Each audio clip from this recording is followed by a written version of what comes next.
केंद्र शासनाच्या अमृत योजनेअंतर्गत कल्याण पूर्वेतील मनेरे, आशळे व वासर या गावांमध्ये पाण्याची टाकी मंजूर झाली असून सदरची जागा वन विभागाची असल्याने वन विभागाची जागा वन विभागाकडे असल्याचे आमदार श्री गणपत काळू गायकवाड यांनी शासनाकडे पाठपुरावा केला होता।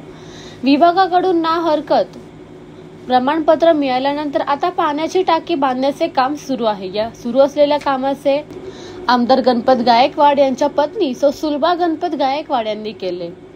डॉन मी पा कार्यकारी अभियंता शैलेश कुलकर्णी व अमृत योजनेचे प्रकल्प व्यवस्थापक चेतन मोरे यांनी पाहणी करून सदरच्या टाकीचे काम जलद गतीने पूर्ण करण्याच्या सूचना दिल्या।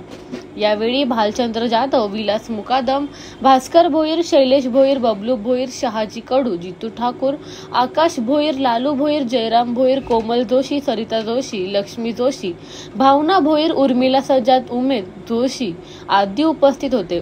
उषा हरेश भोईर, जयश्री हरिश्चंद्र जोशी, नर्मदा जोशी, जया जोशी, दुर्गेश बागुल आदी मान्यवर उपस्थित होते। The bureau report, discovery TV news.